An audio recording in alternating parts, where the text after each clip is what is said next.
نحمده ونصلي على رسوله الكريم أما بعد فأعوذ بالله من الشيطان الرجيم بسم الله الرحمن الرحيم وإذ أخذنا من النبيين ميثاقهم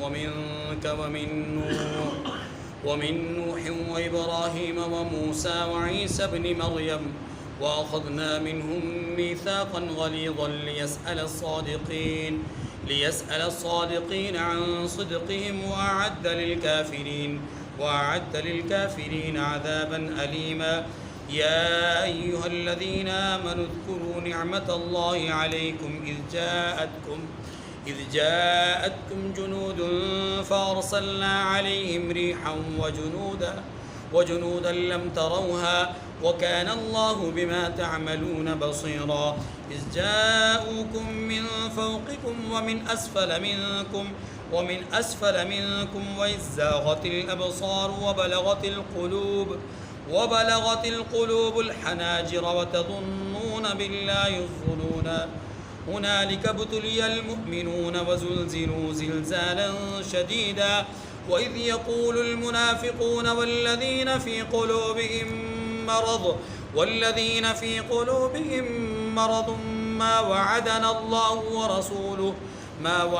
الله ورسوله إلا غرورا وإذ قالت طائفة منهم يا أهل يثرب لا مقام لكم فارجعوا ويستأذن فريق منهم النبي يقولون إن بيوتنا عورة وما هي بعورة إن يريدون إلا فرارا ولو دخلت عليهم من أقطارها ثم سئلوا الفتنة لآتوها وما تلبثوا بها إلا يسيرا ولقد كانوا عاهدوا الله من قبل لا يولون الأدبار وكان عهد الله مسئولا قل لن ينفعكم الفرار إن فررتم من الموت أو القتل وإذا لا تمتعون إلا قليلا قل من ذا الذي يعصمكم من الله إن أراد بكم سوءا أو أراد بكم رحمة ولا يجدون لهم من دون الله وليا ولا نصيرا قد يعلم الله المعوقين منكم والقائلين لإخوانهم هلم إلينا ولا يأتون البأس إلا قليلا أشحة عليكم فإذا جاء الخوف رأيتهم ينظرون إليك تدور أعينهم كالذي يغشى عليه من الموت فإذا ذهب الخوف سلقوكم بألسنة حداد أشحة على الخير أولئك لم يؤمنوا فأحبط الله أعمالهم وكان ذلك على الله يسيرا يحسبون الأحزاب لم يذهبوا وإن يأتي الأحزاب يودوا لو أنهم بادون في الأعراب يسألون عن أنبائكم ولو كانوا فيكم ما قاتلوا إلا قليلا صدق الله العظيم. سورۃ الاحزاب کی آیت نمبر 7 سے لے کر آیت نمبر 20 تک 14 آیات کریمہ آپ کے سامنے تلاوت ہوئیں. ان آیات کریمہ میں اللہ تبارک و تعالی نے سب سے پہلی آیت جو اس سورہ مبارکہ کی تھی اس میں یہ جملہ فرمایا تھا وَلَا تُطِعِ الْكَافِرِينَ وَالْمُنَافِقِينَ. اسی بات کو مزید آگے اس ایک واقعے کی صورت میں بیان فرمایا ہے. منافقین اور کفار کا کہا نہیں ماننا، جب ان کا کہا نہیں مانا جائے گا تو وہ ضد اور عناد کریں گے، بغض اور حسد سے کام لیں گے. نتیجہ یہ ہوگا کہ آپس میں نباہ نہیں ہو پائے گا، انبن رہے گی، الجھاؤ رہے گا، سلجھاؤ نہیں ہو پائے گا. ابھی اسی الجھاؤ کا، اسی عدم قرابت کا ایک واقعہ یہاں پر بیان کیا گیا ہے۔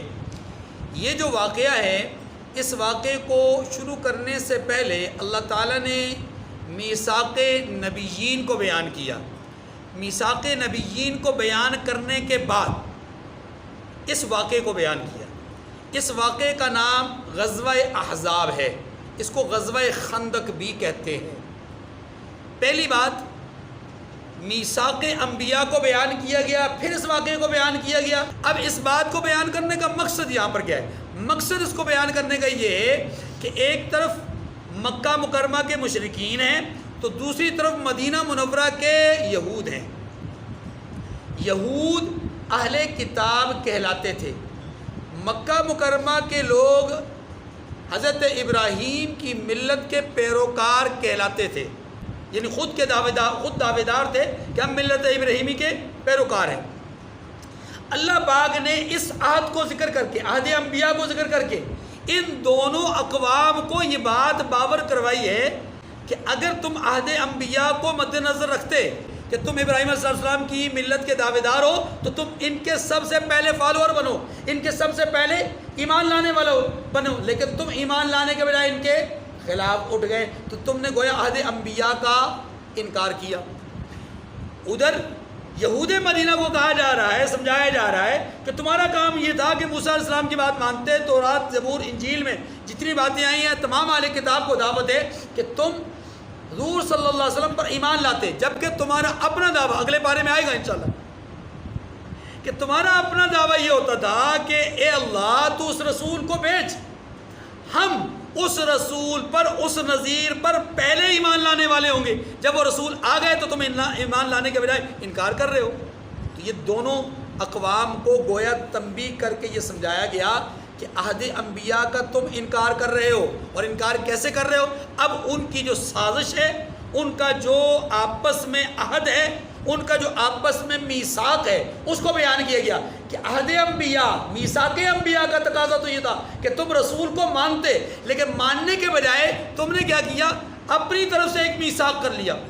مشرکین اور یہود تم دونوں نے آپس میں گٹھ جوڑ کر کے ایک میثاق کر لیا، اور وہ میثاق ایسا ہے کہ وہ انبیاء کے میثاق کے خلاف ہے۔ اس لیے پہلے انبیاء کے میثاق کو بیان کیا، پھر اس غزوہ احزاب کو۔ پہلے انبیاء کے میثاق والی یہ دو آیتوں کو پڑھ لیتے ہیں۔ وَإِذْ أَخَذْنَا مِنَ النَّبِيِّينَ مِيثَاقَهُمْ وَمِنْكَ وَمِن نُوحٍ وَإِبْرَاهِيمَ وَمُوسَىٰ وَعِيسَىٰ ابْنِ مریم، اور جب ہم نے پیغمبروں سے عہد لیا، اور آپ سے اور نوح سے اور ابراہیم سے اور موسیٰ سے اور مریم کے بیٹے عیسیٰ سے، مریم کے بیٹے، یہ جملہ بھی اللہ تبارک و تعالیٰ کا بیان کرتا ہے کہ اے اہل کتاب، جس عیسیٰ کو تم خدا سمجھتے ہو، خدا کا بیٹا سمجھتے ہو، خدا کی خدائی میں شریک سمجھتے ہو، وہ خدا نہیں، شریک نہیں، بیٹے نہیں اللہ کے، بلکہ وہ تو مریم کے بیٹے ہیں۔ وَأَخَذْنَا مِنْهُم مِيثَاقًا غَلِيظًا، اور عہد بھی ان سے پکا لیا تھا۔ کیا عہد لیا تھا؟ لِيَسْأَلَ الصَّادِقِينَ عَنْ صِدْقِهِمْ، تاکہ سچ کہنے والوں سے ان کی سچائی کے بارے میں دریافت کرے۔ اس کا مطلب یہ ہو کہ سچوں کا ساتھ دو، سچوں کا، اس جملے کا مطلب کیا ہوا؟ سچوں کا، عہد انبیاء کا تقاضا تھا سچوں کا ساتھ دو، اور سچے مشرکین، یہود اور نبی علیہ السلام، ان تینوں میں سچے محمد رسول اللہ ہے۔ تمہارا کام تھا تم ان کا ساتھ دیتے۔ وَأَخَذْنَا وَأَعَدَّ لِلْكَافِرِينَ عَذَابًا أَلِيمًا، اور اس نے کافروں کے لیے دکھ دینے والا عذاب تیار کر رکھا ہے۔ یہ جملہ پہلے جملے کے نتیجے کے طور پہ بیان کیا، سچوں کا ساتھ دو ورنہ انکار کرنے کی صورت میں اللہ کے ہاں تمہارے لیے دردناک عذاب۔ ان آیات کریمہ میں دو باتیں ہو گئی، ایک بات تو میں نے سمجھا دی، دوسری بات یہاں پر اولو العزم انبیاء کا ذکر ہے۔ 5 نبی ہیں جن کا یہاں پر ذکر کیا گیا ہے، محمد رسول اللہ من کا، نوح علیہ السلام، ابراہیم علیہ السلام، موسیٰ علیہ السلام اور عیسیٰ علیہ السلام۔ یہ اولو العزم پیغمبر ہیں جن کا تذکرہ یہاں پر موجود ہے۔ احادیث مبارکہ میں جن انبیاء علیہ السلام کو اولو العزم کہا گیا ہے، ان میں ابراہیم علیہ السلام شامل ہیں، موسیٰ علیہ السلام شامل ہیں، عیسیٰ علیہ السلام شامل ہیں، اور جناب رسول اللہ۔ وہاں نوح علیہ السلام کا ذکر نہیں ہے۔ یاد رکھیے، نوح علیہ السلام بھی اولو العزم رسولوں میں سے ہیں، اس کی وجہ یہ ہے کہ اولو العزم اس لیے کہا گیا کہ عظیمت والے، اور نوح علیہ السلام پہلے رسول ہیں، پہلے نبی ہیں جنہوں نے عظیمت کا مظاہرہ کیا۔ 950 سال جد و جہد کی ہے، تو یہ عظیمت کا راستہ ہے۔ 4 نسلوں کو دعوت دی ہے، 5ویں نسل کو اللہ نے تباہ کیا ہے۔ اس لیے عظیمت، اولو العزم پیغمبر تھے۔ ابراہیم علیہ السلام کی اولو العظیمت کا جو راستہ ہے، ان کی قربانیاں ہیں، وہ آپ کے سامنے ہیں۔ موسیٰ علیہ السلام کی عظیمت آپ کے سامنے ہے۔ کہاں فرعون جس نے انا ربکم الاعلیٰ کا دعویٰ کیا، کہاں اس کے دربار میں جا کر کے اس کو للکارنا، اور یہ سارے معاملات 40 سال تک اس کا مقابلہ کرنا۔ اور عیسیٰ علیہ السلام کی عظیمت وہ بھی آپ کے سامنے ہے۔ یعنی ایک تو یہ تھا کہ کفار انکار کرتے، اور ایک یہ تھا کہ اہل کتاب میں سے یہود نے بھی انکار کیا۔ یعنی جو لوگ صاحب کتاب تھے، کتاب پر ایمان لانے والے، وہ بھی دوسرے نبی کا انکار کر رہے تھے۔ ایسے میں حضرت عیسیٰ علیہ السلام کی جدوجہد جو ہے وہ بہت بڑی جدوجہد تھی، اس لیے ان سب رسولوں کو اولو العزم کہا جاتا ہے۔ اور رسول اللہ علیہ وسلم کی قربانیاں تو قربانیاں ہیں، آپ نے فرمایا تمام انبیاء سے زیادہ مجھے ستایا گیا ہے۔ آپ کی قربانیاں سب سے بڑھ کر ہیں، کیوں؟ اس لیے کہ آپ کا مقام سب سے بڑھ کر ہے۔ یہ بات ختم۔ اب دوسرا غزوہ احزاب، پس منظر۔ جناب رسول اللہ صلی اللہ علیہ وسلم مکہ مکرمہ سے مدینہ منورہ تشریف لائے، سن 2 ہجری کی بات ہے۔ پہلی ہجری میں آپ جب تشریف لے گئے تو وہاں 2 کام کیے، ایک میثاق مدینہ، دوسرا مواخات۔ میثاق مدینہ کا تقاضا یہ تھا کہ مدینہ کی حفاظت کریں گے مسلمان یہودی مل کر۔ اس وقت ظاہر ہے ابتدائی طور پہ منافقت نہیں تھی، تو مسلمان اور یہودی مل کر کے مدینہ منورہ کی حفاظت کریں گے اندرونی بیرونی خلفشات سے۔ 1 سال بیت گیا، دوسرا سال آیا تو رسول اللہ صلی اللہ علیہ وسلم نے اپنے ساتھیوں کو مدینہ منورہ سے نکلنے کو کہا۔ 313، 315 یا 17، 3 مختلف روایتیں۔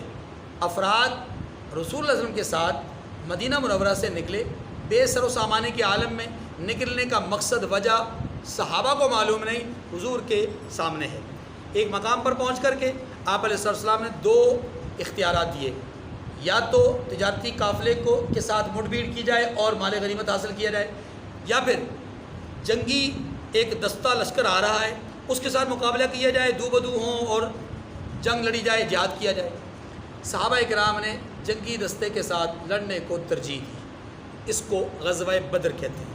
غزوہ بدر میں اللہ نے مسلمانوں کو واضح طور پر فتح نصیب فرمائی۔ 70 کافر مارے گئے، 70 کافر ان کے قیدی ہوئے۔ اگلا سال ہوا، غزوہ احد ہوا، کفار آئے، مسلمان بھی اپنے مقام سے یعنی مدینہ منورہ سے باہر نکل کر کے احد پہاڑ کے دامن میں کفار کا مقابلہ کرتے ہیں۔ ابتدائی طور پر مسلمانوں کو بڑا زبردست قسم کا نقصان ہوا، اور بہت زیادہ جو ہے مسلمان جو ہے وہ مغلوب ہوئے۔ لیکن انتہا یہ ہوئی کہ اللہ تبارک و تعالیٰ نے یغشیکم النعاس امانۃ منہ، اللہ تبارک و تعالیٰ نے اونگ کا ایک سلسلہ ان کے اوپر طاری کیا، اور میدان میں ہی ان کو اونگ آئی، اور اس کے بعد وہ تازہ دم ہوئے۔ تازہ دم ہو کر کے زخموں سے چور چور تھے، لیکن اس کے باوجود مشرکین کو انہوں نے تعاقب کیا، اور نہ صرف تعاقب کیا بلکہ مشرکین کو مال غنیمت چھوڑ کر کے بھاگنے پہ مجبور کیا، اور وہ بھاگ گئے۔ گویا انتہائی طور پر مسلمانوں کو یہاں پر بھی فتح ہوئی، لیکن مسلمانوں کا نقصان پہلے چونکہ بہت زیادہ ہو چکا تھا۔ 70 صحابہ کرام شہید ہو چکے تھے، جن میں سیدنا حضرت حمزہ رضی اللہ تعالیٰ عنہ کی دردناک شہادت بھی موجود ہے۔ آپ صلی اللہ علیہ وسلم کے دندان مبارک کی شہادت بھی اس میں موجود ہے، اور بہت سارے واقعات ہیں۔ ابھی اس واقعے کو ذکر کرنا یہاں مقصود نہیں، صرف پس منظر کے طور پر مسلمانوں نے آخری وقت میں کفار کو یہاں سے بھاگنے پہ مجبور کر دیا۔ کافر یہاں سے بھاگ گئے، انہوں نے جا کر کے وہاں پر اپنی جگہ پر مکہ مکرمہ میں مختلف تدابیر شروع کر دی، کیسے مسلمانوں کو مکمل طور پر شکست دی جا سکتی ہے۔ انہیں یہ معلوم نہیں تھا کہ اسلام کبھی شکست خوردہ ہو ہی نہیں سکتا، اسلام کے ماننے والے بھی شکست نہیں کھا سکتے، مغلوب ہو سکتے ہیں، عارضی طور پر مغلوب ہو سکتے ہیں، زیر دست آ سکتے ہیں، لیکن شکست اسلام کے لیے ہے ہی نہیں۔ یہ بات ذہن میں رکھیے گا، شکست اسلام کے لیے نہیں ہے، شکست مسلمانوں کے لیے نہیں ہے۔ وَأَنْتُمُ الْأَعْلَوْنَ إِن كُنتُم مُؤْمِنِينَ، تم ہی غالب رہو گے، تم ہی فاتح رہو گے اگر ایماندار ہو۔ اگر ایمان نہیں ہے تو پھر فتح کا وعدہ بھی نہیں۔ یہ یہاں سے مشرکین چلے گئے، وہاں جا کر کے تدبیریں کر رہے ہیں، اور ان تدبیروں کے نتیجے میں کچھ بات یہود مدینہ تک بھی پہنچی۔ اب یہود مدینہ کے 3 بڑے قبائل تھے۔ ایک قبیلے کا نام بنو قینقاع، دوسرے قبیلے کا نام بنو قریظہ، تیسرے قبیلے کا نام بنو نذیر ضاد کے ساتھ۔ یہ 3 بڑے قبائل تھے، اور تینوں کے ساتھ ظاہر معاہدہ تھا یہاں پر، اور تینوں مدینہ منورہ کے اندر رہتے تھے۔ جب احد کے میدان میں کفار شکست کھا کر کے بھاگے، اس کے بعد بنو قینقاع اور بنو قریظہ یہ 2 قبائل ایسے ہیں کہ ان کی اندرونی طور پر منافقت کا، کچھ سازشوں کا رسول اللہ صلی اللہ علیہ وسلم کو علم ہوا، تو آپ صلی اللہ علیہ وسلم نے میثاق مدینہ کی خلاف ورزی کے نتیجے میں ان دونوں قبائل کو مدینہ منورہ سے نکلنے کے لیے حکم جاری کر دیا، بے دخل کر دیا، جلا وطن کر دیا۔ یہ دونوں قبائل بنو قینقاع اور بنو قریظہ یہ دونوں اپنے تمام احباب کے ساتھ مدینہ منورہ سے باہر دور جا کر کے آباد ہو گئے، ٹھیک ہے جی۔ بنو نذیر رہ گئے، ان کی ابھی تک کوئی سازش اور کوئی چال بازی سامنے نہیں آئی تھی۔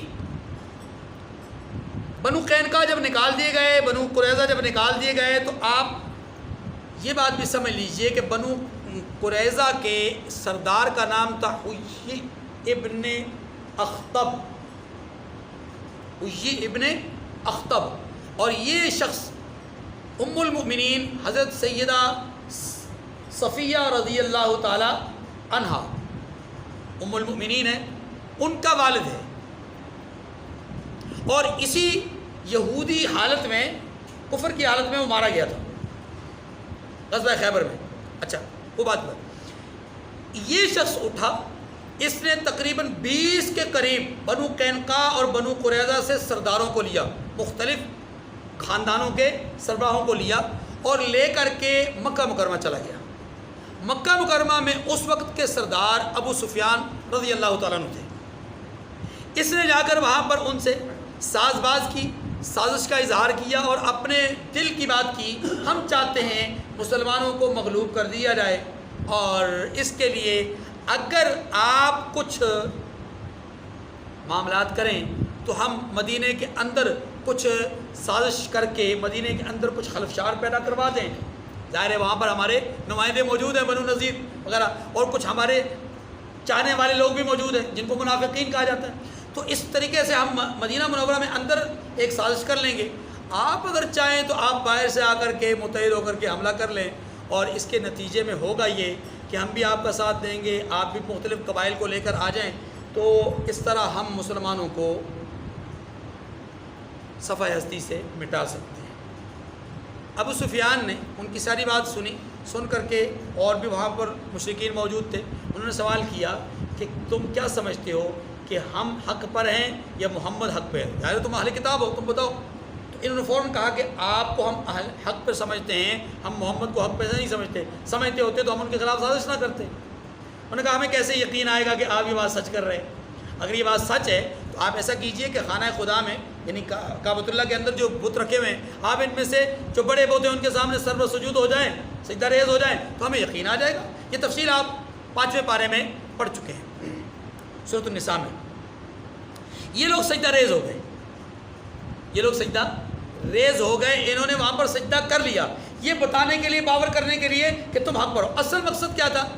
اصل مقصد تھا رسول اللہ صلی اللہ علیہ وسلم اور ان کی جماعت صحابہ کرام کو مغلوب کرنا۔ اب یہاں پر ایک نقطہ ذہن میں رکھ لیجیے گا، مشرکین کے دل میں بھی حسد تھا اور یہود کے دل میں بھی حسد تھا۔ فرق اتنا ہے، مشرکین کا جو حسد تھا وہ نسبی حسد تھا، اور یہود کا جو حسد تھا وہ دینی حسد تھا۔ نسب اور دین دونوں کے حسد نے مل کر کے ایک ایسا بحران بچانے کی کوشش کی کہ جو ان کے زعم اور ان کے گمان کے مطابق آخری وار تھا، لیکن ایسا ہو نہ سکا۔ مشرکین جسمانی طور پر، نسبی طور پر رسول اللہ صلی اللہ علیہ وسلم سے حسد کرنے لگے کہ ہم بھی سردار ہیں، یہ بھی سردار ہیں، تو ان کو نبوت مل گئی، ہمیں نہیں ملی، یہ کیسے ہو سکتا؟ ہم نہیں مانتے۔ ہمارے پاس پیسہ زیادہ ہے، ان کے پاس پیسہ کم ہے، ہمیں نبوت نہیں ملی، ان کو مل گئی، ہم نہیں مانتے۔ اور یہود کا حسد یہ تھا کہ ہم بنو اسحاق میں سے ہیں، یہ بنو اسماعیل میں سے ہیں، اللہ نے آخر تک نبوت جو ہے وہ بنو اسحاق میں جاری رکھنے کا وعدہ کیا تھا، یہ کیسے ہو سکتا ہے کہ بنو اسحاق سے نبوت بنو اسماعیل میں چلی جائے؟ ہم نہیں مانتے۔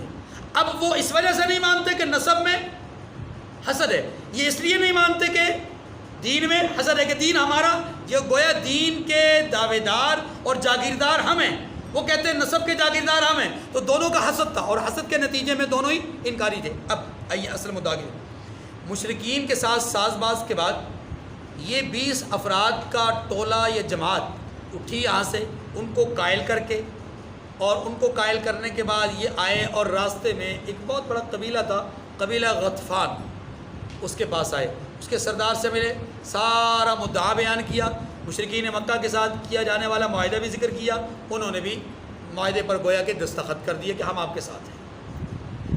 پھر آگے آئے، ایک اور قبیلہ تھا فزارہ، اس کے ساتھ معاہدہ کیا، وہ بھی ایگری ہو گئے۔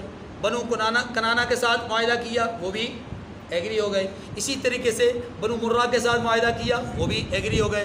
اشجع قبیلے کے ساتھ معاہدہ کیا، وہ بھی، مختلف قبائل، یہ 5 بڑے معروف و مشہور قبائل، اور ان کے علاوہ چھوٹے چھوٹے قبیلے یا چھوٹی چھوٹی آبادیاں، ان کو بھی ساتھ ساتھ سمجھاتے آئے، اور کچھ کی ڈیوٹیاں، کچھ کی تشکیلیں دوسروں کے ذمہ کرتے گئے کہ بھائی آپ فلاں کو سمجھا لیں، آپ فلاں کو سمجھا لیں۔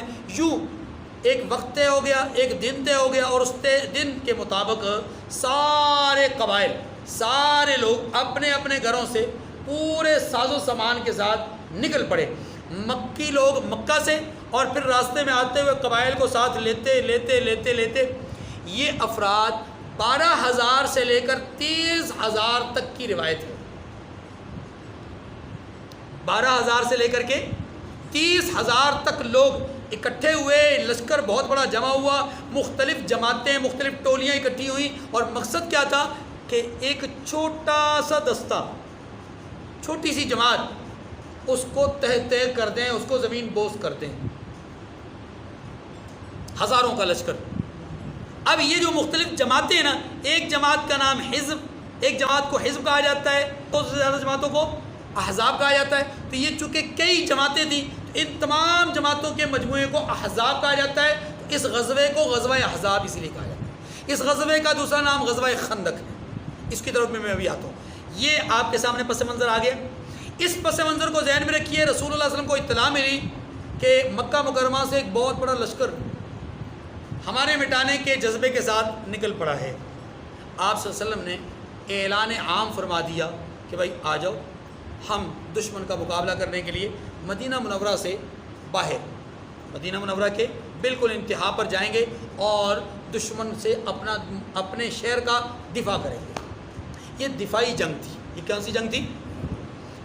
اب جب رسول اللہ صلی اللہ علیہ وسلم اس جگہ پہ پہنچے جہاں پر یہ غزوہ رونما ہوا، تو اس جگہ کا نقشہ تھوڑا ذہن میں رکھ لیجیے گا۔ نقشہ کچھ یوں ہے، مدینہ منورہ کے شہر کے باہر ایک طرف وہ ایریا ہے کہ جو صلہ پہاڑ کا سلسلہ جہاں پر ختم ہوتا ہے، اور یہاں پر اس طرف اس پہاڑ کے اس کونے میں یہ جو قبیلہ ہے جس کو بنو نذیر کہا جاتا ہے، یہود کا قبیلہ ہے، یہ یہاں پر آباد تھا۔ یہ پورا کا پورا قبیلہ اس جگہ پہ آباد تھا، اور اسی جگہ پر دوسری خصوصیت یہ تھی کہ یہاں پر بہت گھنے باغات تھے۔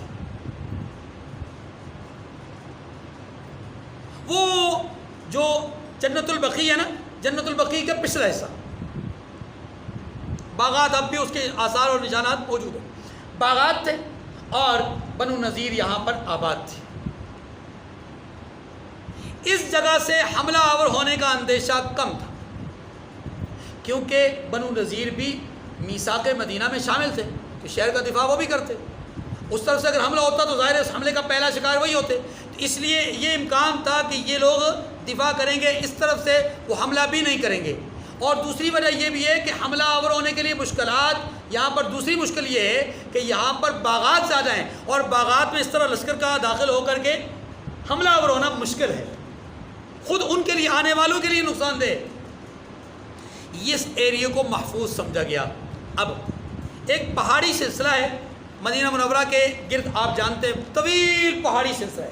اس پہاڑی سلسلے کے درمیان میں تقریباً 3.5 میل کا ایریا ایسا تھا کہ جو خالی تھا اور یہاں درہ تھا، اور اس جگہ سے دشمن کے حملہ آور ہونے کا 100% یقین تھا، اسی طرف سے آئے گا.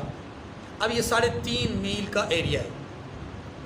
حضرت پاک صلی اللہ علیہ وسلم نے یہاں پر رک کر کے اپنی جماعت سے مشورہ کیا کیا کرنا چاہیے. 3000 لوگ مدینہ سے نکلے تھے، 3000 لوگ مدینہ سے نکلے تھے، اور اب کتنا باقی رہے یہ میں ابھی بعد میں جب جنگ کی ابتدا کروں گا اور آغاز کروں گا اس کے بیان کا تو پھر عرض کروں گا. یہاں یہ سمجھ لیجیے کہ 3.5 میل کے ایریا میں آپ علیہ السلام نے مشاورت کی، اور اس مشاورت میں سیدنا سلیمان فارسی رضی اللہ تعالیٰ عنہ بھی تھے. آپ رضی اللہ تعالیٰ نے ایک مشورہ دیا اور جو تمام لوگوں کے مشورے سے بالکل مختلف تھا. انہوں نے عرض کی کہ یا رسول اللہ، ہمارے یہاں فارس میں کیا یہ جاتا ہے کہ اپنے شہروں کی حفاظت کے لیے لوگ خندقیں کھودتے ہیں. خندق کیا بلا ہوتی ہے ذرا یہ بھی بتا دیجئے. خندق ہوتی ہے یا رسول اللہ کہ زمین کھود کر ایک بڑا گڑھا کھود کر کے رکھا جائے، جس گڑھے میں آر پار گھوڑا چھلانگ نہ مار سکے، بندہ چھلانگ لگا کے اس طرف نہ آ سکے. ظاہر اس زمانے میں اونٹ پر سواری ہوتی تھی، گھوڑوں پر، خچروں پر، اور سب سے بڑی چھلانگ کس کی ہوتی تھی؟ گھوڑے کی ہوتی تھی. تو جب گھوڑا چھلانگ نہیں مار سکتا تو خچر بھی نہیں مار سکتا، یا اسی طریقے سے اونٹ وغیرہ بھی نہیں مار سکتے. تو یا رسول اللہ یہ، اور گہرائی اتنی ہوتی تھی کہ اگر کوئی اس میں کود جائے تو واپس نکل نہیں سکتا تھا. آپ علیہ السلام نے ان کی تجویز کو پسند فرمایا، اور آپ نے اس تجویز کے مطابق اب یہ 3.5 میل کا ایریا ہے، اور 10 لوگوں کو 10 گز زمین کھودنے کے لیے کہا. اور یہ زمین جو کھودی گئی 5 گز چوڑائی تھی اس کی، اور 5 گز ہی اس کی گہرائی تھی.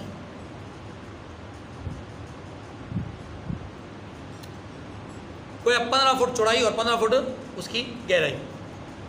صحابہ اکرام رضوان اللہ علیہ اجمعین اب اس خندق کے کھودنے میں مصروف ہو گئے. رسول اللہ صلی اللہ علیہ وسلم بھی بنفس نفیس اس عمل میں شریک تھے.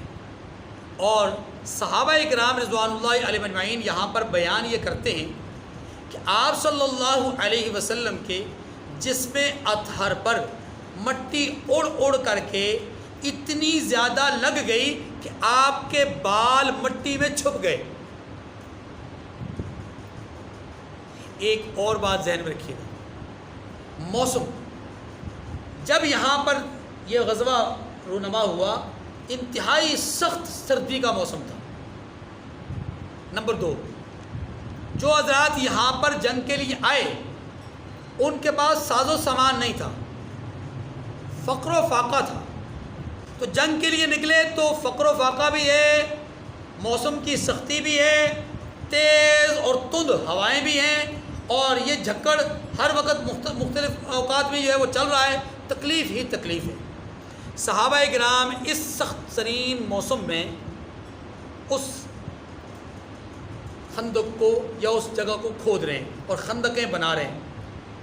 ایسے میں تمام لوگوں کے جسموں سے پسینے کے قطرے اس طرح ٹپک رہے ہیں جیسا کہ گویا فوارے کے نیچے نہا رہا ہو بندہ. سخت سردی کے موسم میں اتنا زیادہ پسینہ کیوں؟ اس لیے کہ ان حضرات نے دن رات ایک کر کے اس خندق کو کھودا، کیونکہ دشمن گھر سے نکل چکا تھا، دشمن کا راستہ روکنا تھا. اور یہ کوئی ایک آسان کام نہیں تھا، مشکل ترین کام تھا. اس مشکل ترین کام کو کرنے کے لیے ان حضرات نے دن رات ایک کیا. اب رسول اللہ صلی اللہ علیہ وسلم جب صحابہ کرام کے ساتھ اس عمل میں خود شریک ہیں تو وہاں پر کئی معجزات پیش آئے. نمبر 1، حضرت سلمان فارسی رضی اللہ تعالیٰ عنہ جس حصے کو کھود رہے تھے اپنے ساتھیوں کے ساتھ، اس حصے میں کھودتے کھودتے نیچے ایک چٹان آ گئی، اور بڑی چٹان تھی. کدال مار رہے ہیں اور چٹان پہ کوئی اثر نہیں ہو رہا. مسلسل ہر ایک صحابی 10 کے 10 لوگ ہر ایک جد و جہد کر رہا ہے، اس کے اوپر کوئی اثر اطلاع دی گئی رسول اللہ صلی اللہ علیہ وسلم کو کہ یا رسول اللہ یہ ماجرا پیش آ گیا ہے. آپ صلی اللہ علیہ وسلم نے ارشاد فرمایا کہ میں خود اتروں گا اس جگہ میں خود اتروں گا. چنانچہ آپ صلی اللہ علیہ وسلم بنفس نفیس اس مقام پر پہنچے. اب ایک صحابی آئے خندق میں اترنے سے پہلے، ایک صحابی آئے یا رسول اللہ بھوک بہت زیادہ لگی، بھوک کی وجہ سے پیٹ پہ پتھر باندھ رکھا ہے. یا رسول اللہ جسم اپنے کمر کو سیدھی کرنے کے لیے، جسم کو سیدھا رکھنے کے لیے پیٹ پہ پتھر باندھ رکھا ہے اور بھوک بہت زیادہ ہے، اللہ سے آسانی کی دعا فرما دیجیے. اللہ کے رسول صلی اللہ علیہ وسلم نے اس وقت، صحابی کہتے ہیں، اپنے جسم اطہر سے یوں کر کے کپڑے کو اٹھایا، کہتے ہیں میری چیخ نکل گئی. اللہ کے رسول نے تو 2 پتھر باندھ رکھے.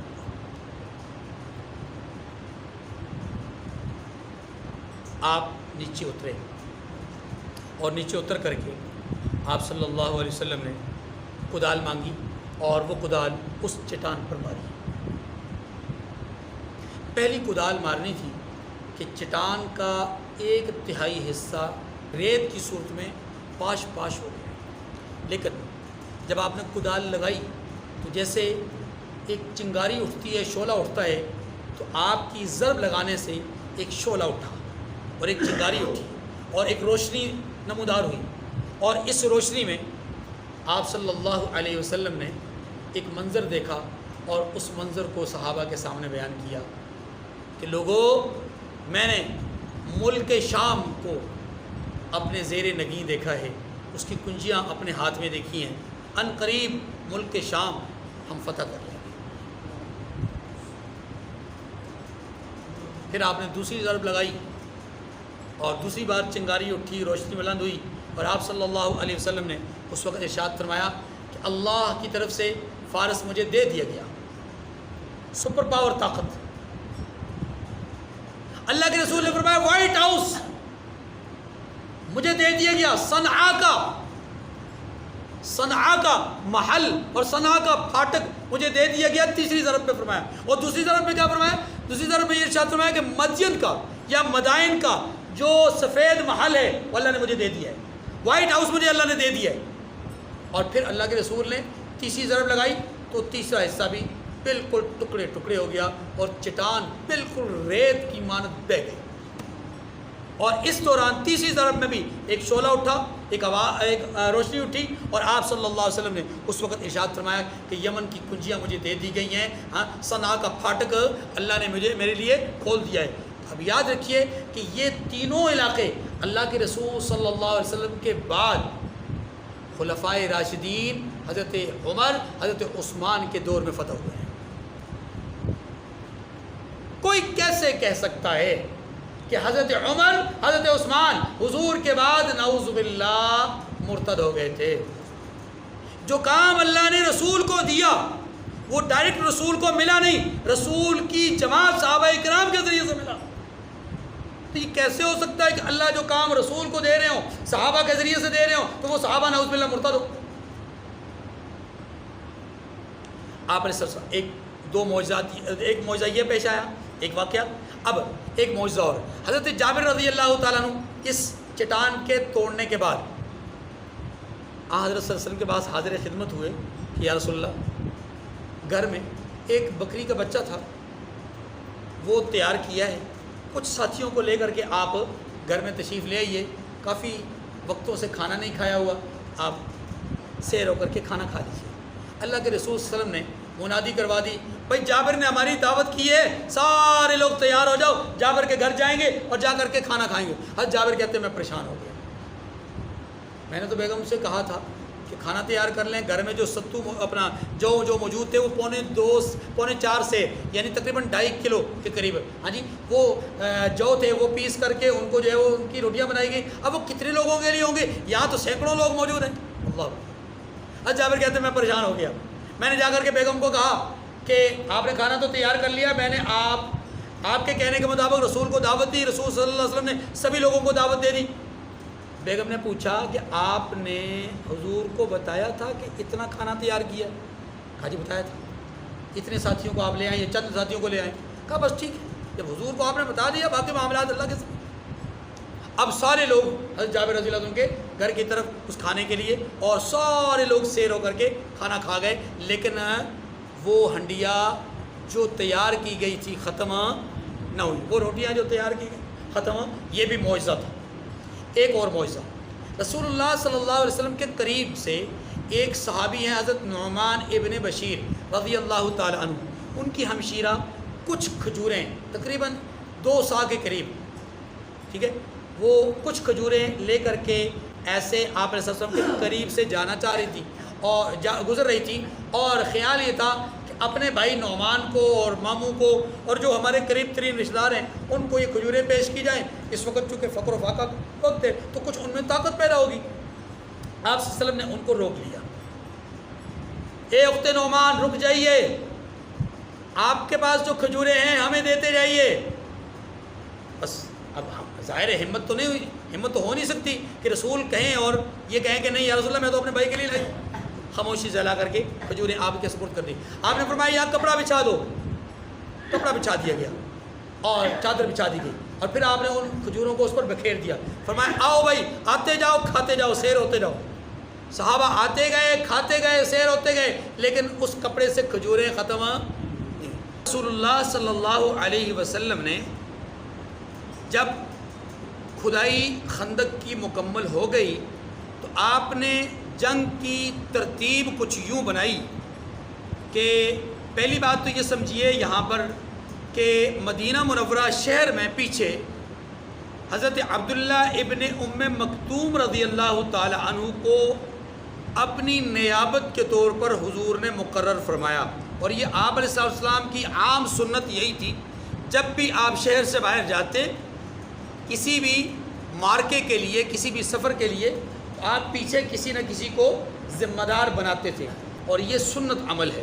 دوسری بات، جنگ کا جو میدان ہے اس کا کچھ نقشہ یوں ہے کہ رسول اللہ صلی اللہ علیہ وسلم نے ایک حصہ جو مردوں سے پیچھے ایک طرف کو مقرر کیا، اور اس حصے کو یوں سمجھ لیجئے کہ قلعہ نما بنا دیا، مختص فرما دیا کہ یہ ایریا ہے، اس ایریا میں صرف اور صرف خواتین ہوں گی، اور ان خواتین کے ہاں جس فرد کی اللہ کے رسول نے ذمہ داری لگائی ان کا نام حضرت حسان ابن ثابت رضی اللہ تعالی عنہ، جو کہ شاعر رسول کہلاتے ہیں، اور کفار کو اپنے شعر و اشعار کے ذریعے سے حضور کی طرف سے جو ہے وہ دفاعی انداز میں جواب دیا کرتے تھے۔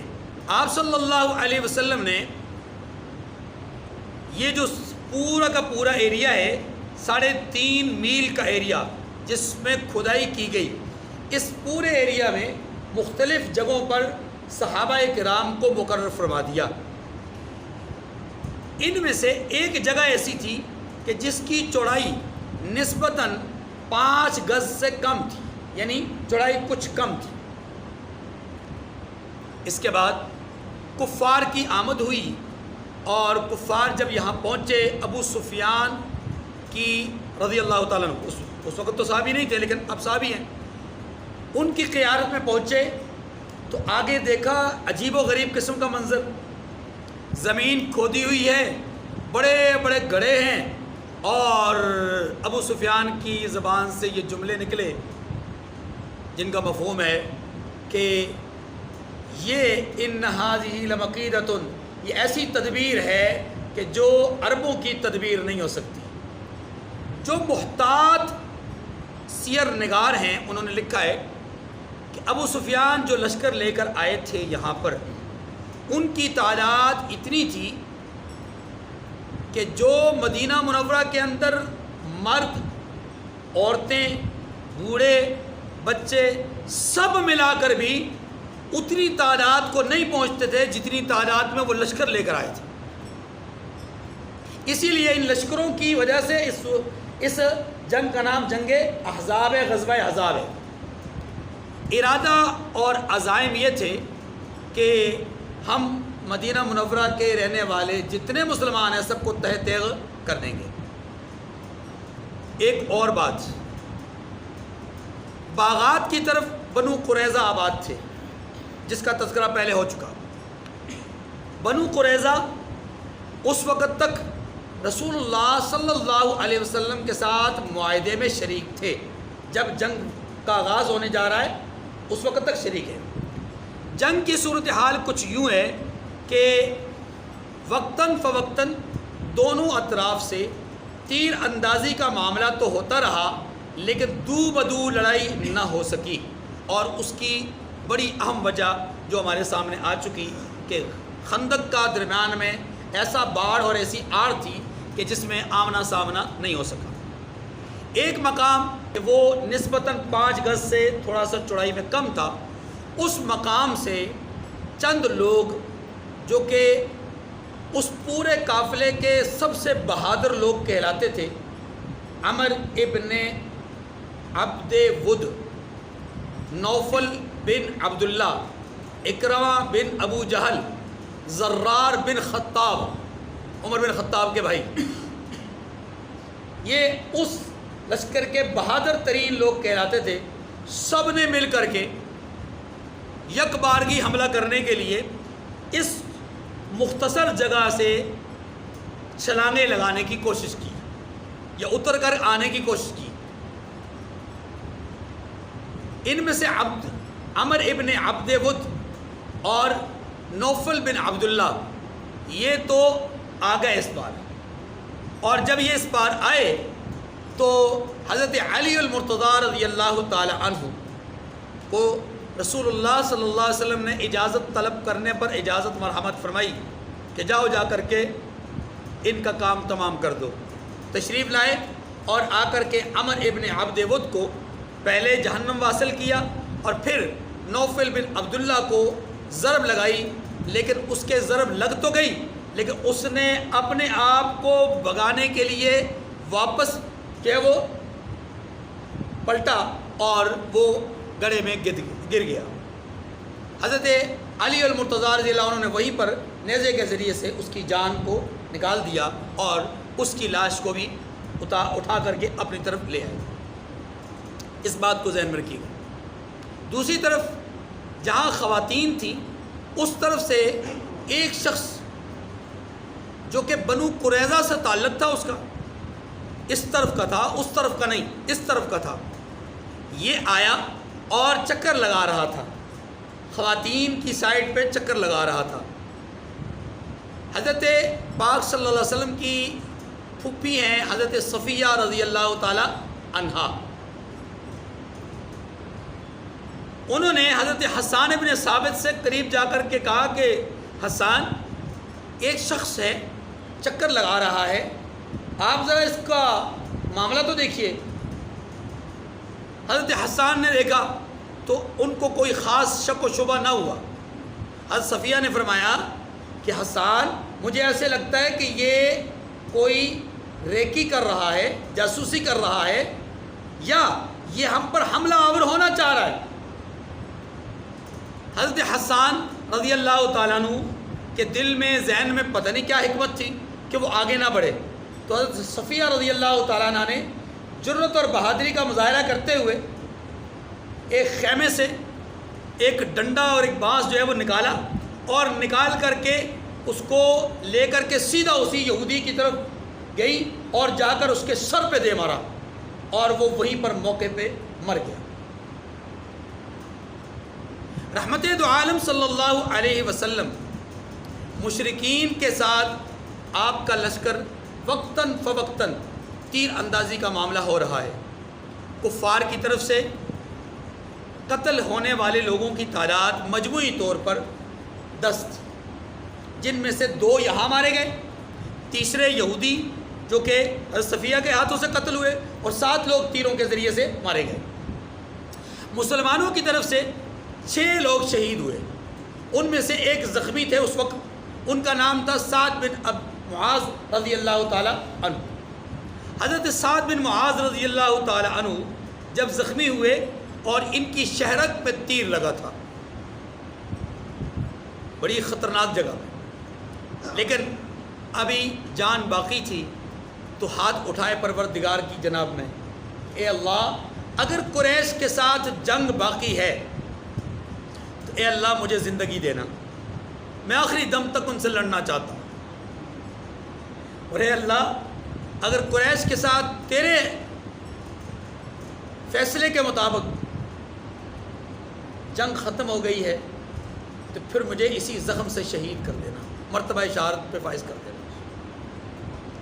دعا کا ایک حصہ یہ تھا، اور دوسرا حصہ ایک اور تھا۔ عرض کی کہ پروردگار، بنو قریظہ نے جو کام کیا ہے، اے اللہ میری آنکھوں کو ان کے انجام سے ٹھنڈا کر دینا، میں ان کا انجام دیکھنا چاہتا ہوں۔ یہ دعا کی حضرت سعد بن معاذ رضی اللہ تعالیٰ۔ اب بنو قریظہ کا معاملہ کیا تھا ذرا سمجھیے۔ بنو قریظہ حضور صلی اللہ علیہ وسلم کے حمایتی تھے، میثاق مدینہ میں شامل تھے، اور یہ اس طرف تھے جس طرف حضور علیہ السلام نے اطمینان کا اظہار کیا کہ دشمن اس طرف سے حملہ نہیں کرے گا، اور واقعی نہیں کیا۔ دوران جنگ یہ جو محاصرہ تھا، مشرکین نے جو مدینہ کا محاصرہ کر رکھا تھا، اس محاصرے کی مدت 1 مہینہ تھی۔ اس مہینہ بھر کے دوران ایک دفعہ یا ایک سے زائد دفعہ ایسا ہوا کہ کئی نمازیں آپ صلی اللہ علیہ وسلم کی اور جماعت صحابہ کی رہ گئی۔ وہ جو مسلسل تیر اندازی کا معاملہ ہوتا رہتا تھا، اس کی وجہ سے کئی نمازیں قضا ہو گئیں، 4 نمازیں، 5 نمازیں، اس طرح مختلف اوقات میں۔ آپ صلی اللہ علیہ وسلم نے ان لوگوں کی ہلاکت کے لیے، تباہی کے لیے، بربادی کے لیے بددعائیں فرمائیں کہ ان کی وجہ سے ہماری نمازیں ضائع ہوئی ہیں۔ انہی معاملات کے دوران پیش آنے والے واقعات میں سے ایک واقعہ یہ ہے کہ رسول اللہ صلی اللہ علیہ وسلم پر ایک شخص نعیم بن مسعود، جو کہ ایک قبیلے کے سردار تھے، وہ اسلام لے آئے اور چھپ کر کے رات کی تاریکی میں رسول اللہ صلی اللہ علیہ وسلم کے ہاتھ پر بیعت کر لی اور اسلام قبول کر لیا۔ قبیلہ غطفان اور قبیلہ بنو مرہ، ان دونوں کے سرداروں نے آپس میں اتفاق رائے قائم کرتے ہوئے رسول اللہ صلی اللہ علیہ وسلم سے صلح کرنا چاہی، اور اس کے لیے بنو مرہ کے سردار کو بھیجا، اور اس نے آ کر کے رات کی تاریکی میں، خاموشی میں، تنہائی میں دوسرے لوگوں سے چھپ کر رسول اللہ صلی اللہ علیہ وسلم کے پاس آ کر کے آپ کو بنو مرہ اور بنو غطفان کی طرف سے صلح کی پیشکش کی کہ ہم آپ کے ساتھ لڑنے سے، ہم آپ کے ساتھ بیٹھنے سے جو ہے وہ کنارہ کشی اختیار کر لیتے ہیں، کچھ معاملات پر آپ ہمارے ساتھ صلح کر لیجیے۔ یہ بات چیت کر کے چلے گئے، ظاہر ہے فوری طور پہ جواب نہیں تھا، چلے گئے۔ آپ صلی اللہ علیہ وسلم نے صبح اٹھ کر کے حضرت سعد بن معاذ، جو اس وقت زخمی نہیں ہوئے تھے، حضرت سعد بن عبادہ رضی اللہ عنہ، یہ دونوں اپنے اپنے قبائل کے مدینہ منورہ میں سردار تھے، ان دونوں کو بلا کر کے مشورہ لیا کہ بتاؤ بنو غطفان اور بنو مرہ صلح کرنا چاہتے ہیں، میرا خیال یہ ہے، آپ صلی اللہ علیہ وسلم نے فرمایا میرا خیال یہ ہے کہ ہم مدینہ منورہ کی پیداوار میں سے کچھ حصہ ان کو دے کر کے ان کے ساتھ معاہدہ کر لیں، یوں کفار کی طاقت کمزور ہو جائے گی۔ یہ آپ صلی اللہ علیہ وسلم نے ان کو اپنی رائے سے آگاہ فرمایا۔ پھر پوچھا آپ کی رائے کیا ہے؟ رسول اللہ صلی اللہ علیہ وسلم سے ان دونوں احباب نے، دونوں حضرات نے کچھ توقف کے بعد ایک سوال کیا، یا رسول اللہ صلی اللہ علیہ وسلم یہ آپ کا فیصلہ ہے یا آپ کی رائے اور مشورہ ہے؟ آپ نے فرمایا فیصلہ نہیں ہے، رائے مشورہ ہے، تم اس پہ رائے دے سکتے ہو۔ تو پھر انہوں نے عرض کی کہ یا رسول اللہ نہیں، ہم ایسا بالکل نہیں کریں گے، ہم ان کے ساتھ کسی قسم کی لچک کا مظاہرہ نہیں کریں گے، یا رسول اللہ ان کے اور ہمارے درمیان فیصلہ تلوار کرے گی، ہم تلوار ہی سے ان کو جواب دیں گے، اس لیے کوئی صلح صفائی نہیں۔ آج سلم نے فرمایا ٹھیک ہے، اسی پہ فیصلہ ہو گیا۔ اگلا معاملہ بنو قریظہ، ان کے پاس بنو نذیر کی طرف سے ہوئی ابن اخطب جو ام المؤمنین حضرت صفیہ رضی اللہ تعالی عنہا کے والد تھے، تمام یہودی قبائل اور بنو فزارہ اور اشجع وغیرہ کے کہنے پر یہ آمادہ ہوئے کہ یہ جائیں بنو قریظہ کے پاس، کیونکہ وہ بھی یہود ہیں، یہ بھی یہود ہیں، یہ ان کے پاس جائیں اور جا کر کے ان سے اس بات پر ان کو آمادہ کریں کہ وہ غداری کا مظاہرہ کریں، اس کے سوا کوئی حل نہیں ہے، درمیان میں خندق آ گئی ہے، ہم لڑ نہیں سکتے، اگر وہاں سے غداری ہو جائے تو ہم وہاں سے حملہ کر سکتے ہیں اور اندر ایک اختلاف پیدا ہو سکتا ہے، انتشار پیدا ہو سکتا ہے اور یوں مسلمانوں کو نقصان ہم پہنچا سکتے ہیں۔ چنانچہ حیی بن اخطب راستہ بدل کر دوسری سمت سے اس بنو قریظہ کے پاس پہنچے اور بنو قریظہ کے پاس پہنچ کر کے ان کے سردار کعب بن اسد کو آمادہ کرنے کی کوشش کی۔ پہلے دروازہ کافی دیر تک کھٹکھٹاتے رہے، اندر سے جب پوچھا گیا تو جواب دیا کہ حیی بن اخطب ہو، تو انہوں نے دروازہ نہیں کھولا۔ کعب نے ابتدائی طور پر شرم و حیا کا مظاہرہ کیا کہ دروازہ نہیں کھولا، اندر سے ہی جواب دیا کہ میں نے محمد صلی اللہ علیہ وسلم کے ساتھ معاہدہ کر رکھا ہے، میں معاہدے کو توڑنا نہیں چاہتا۔ انہوں نے بڑا اس کو واسطے دیے، ترلے دیے، کتاب کے، تورات کے وغیرہ وغیرہ، وہ بہت سارے ترلے دینے کے بعد دروازہ کھلوا دیا۔ دروازہ کھلوایا، بات چیت کی، ابتدائی بات چیت میں بھی ناکامی ہوئی، لیکن یہ شخص یعنی حیی بن اخطب اس نے بہت زیادہ اصرار کیا اور اس اصرار کا نتیجہ یہ تھا کعب بن اسد جو ہے وہ مان گیا۔ حضرت زبیر بن عوام جو حضور صلی اللہ علیہ وسلم کے رشتے میں سگے پھوپھا ہیں، حضرت صفیہ رضی اللہ تعالیٰ عنہ کے حامد ہیں، حضرت زبیر بن عوام رضی اللہ تعالیٰ عنہ نے اس معاملے کو بھانپ لیا۔ آپ نے دیکھا کہ اس طرف سے بنو قریظہ والی سائڈ سے لوگ رخت سفر باندھ رہے ہیں، سامان لے جا رہے ہیں۔ آپ نے فوری طور پر جا کر رسول اللہ صلی اللہ علیہ وسلم کو خبر دی کہ یا رسول اللہ وہاں تو معاملہ یہ ہو رہا ہے، یہ تو گویا ہمارے ساتھ غداری اور دھوکے کا معاملہ ہو رہا ہے۔ اللہ کے رسول صلی اللہ علیہ وسلم نے اس وقت ایک جملہ فرمایا، ان لکل نبی حواریٌ، اللہ اکبر، ہر نبی کا ایک حواری ہوتا ہے اور وہ حواری ہے زبیر، اور میرا حواری کون ہے؟ علیہ وسلم کے پاس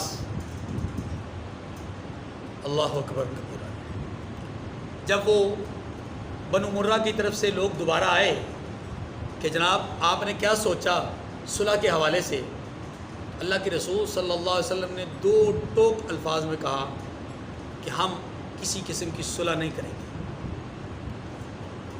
اور سنو یہ غدر ہے اور ہم تمہیں بھی غداری کرنے پر مجبور نہیں کریں گے، تم غداری کرو ہم مجبور ہے۔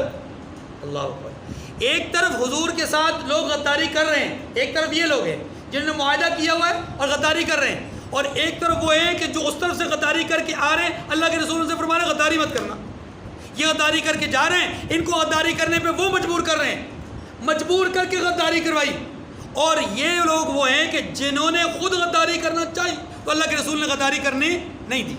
یہ ہے اسوہ رسول صلی اللہ علیہ وسلم۔ اسی جنگ کے دوران، غزوہ احزاب کے دوران ایک موقع ایسا بھی آیا کہ حضرت سلمان فارسی رضی اللہ تعالیٰ عنہ بڑے قوی تھے، بڑے بہادر تھے اور بڑے طاقتور تھے، اور اس لحاظ سے کہ وہ چونکہ پرانے ان کو تجربہ تھا خندق وغیرہ کھودنے کا، تو وہ بڑی زبردست طریقے سے خندق کھود رہے تھے، اور ایک آدمی 10 آدمیوں کے برابر کام کر رہا تھا، یعنی حضرت سلمان۔ تو انصار نے کہا سلمان ہماری طرف ہیں، یہ ہم میں سے ہیں، اور مہاجرین نے کہا وہ ہم میں سے ہیں۔ اب دونوں لوگ اپنے اپنی طرف کھینچ رہے تھے، اتنے میں رسول اللہ صلی اللہ علیہ وسلم کو خبر ملی تو آپ نے فرمایا سلمان نہ مہاجرین میں سے ہیں نہ انصار میں سے ہیں، سلمان وہ ہمارے اہل بیت میں سے ہیں، سلمان اہل بیت میں سے ہیں، یہ وہ صحابی ہیں جن کو رسول اللہ صلی اللہ علیہ وسلم نے اہل بیت میں شامل فرمایا۔ وآخر دعوانا الحمدللہ رب العالمین، باقی بات انشاءاللہ کل۔